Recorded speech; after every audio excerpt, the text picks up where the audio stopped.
Jeremiah here. So battery health is something that more and more people have been obsessed about in the recent years. So today we'll discuss just that. But before I start, I just want to let you guys know that I do not disable any feature on my phones. I keep them at 120 Hz all the time, and I have always had the always on display since the day I bought them.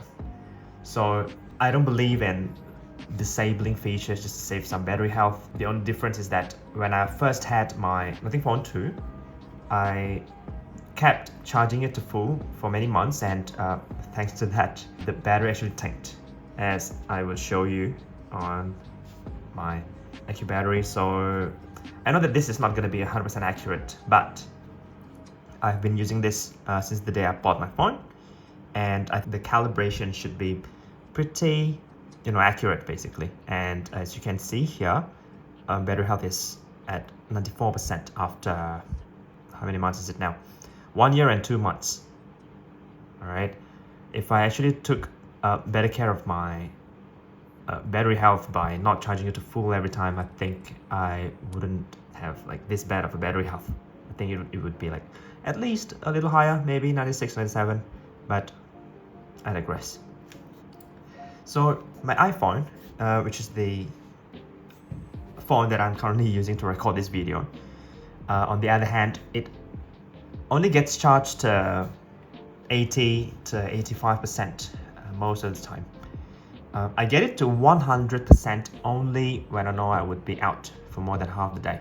But that is not all. So let's get to the main point of this video. Tip number 1 is on temperature.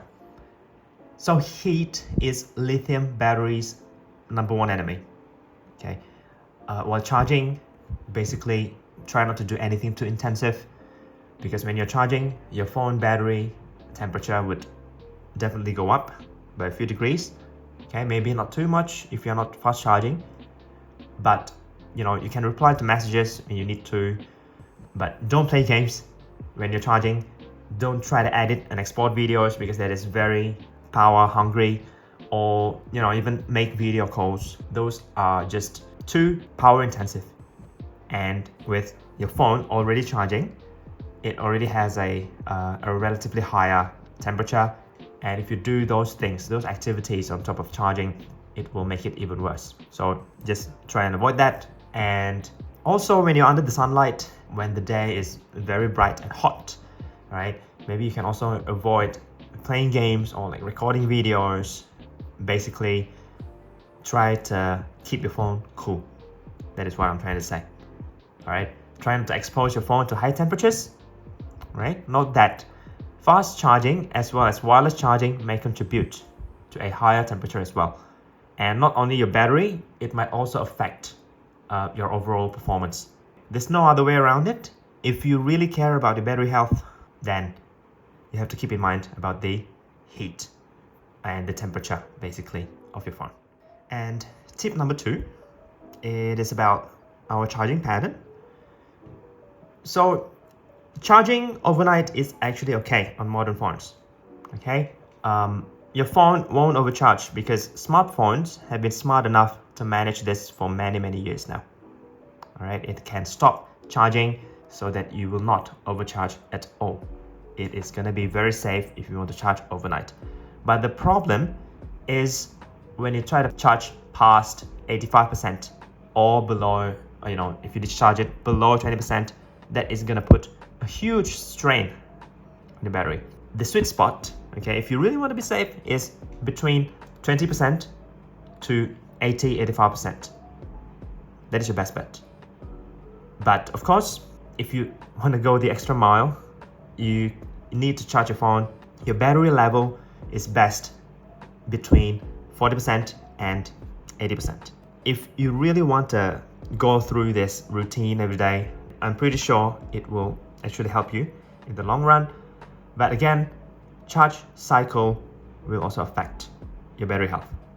All right, so the more you use your phone, basically the more you drain the battery health will still get reduced. I know it sounds stupid. I'm basically saying that you shouldn't use a phone if you want to keep your battery health high. but that's just what it is. So number 3 is about getting a spare device. Okay, this is not something that I actually recommend. Okay, this is just a suggestion, but if you really feel the need, maybe you really want to buy a spare phone, maybe just like me, you have an iPhone and you want to buy an Android, that's great actually, but be reminded that this is not the most cost-effective way of keeping your battery health, basically. For me, okay, I'm just speaking from my own experience, having a spare device really helps out a lot in maintaining my battery health. What I do is that I always switch to my other device when the phone that I'm currently using needs to be charged.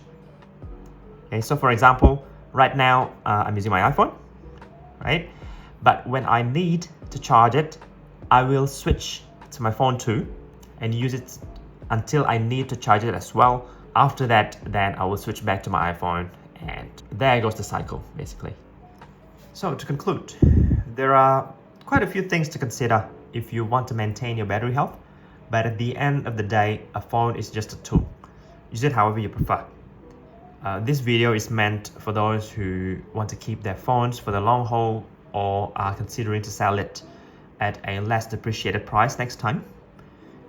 But if you're not one of those people, this is just an educational video, which I hope would help. And don't forget to subscribe if you haven't, and drop a like if you like the video, dislike if you dislike it. And I'll see you guys again very, very soon.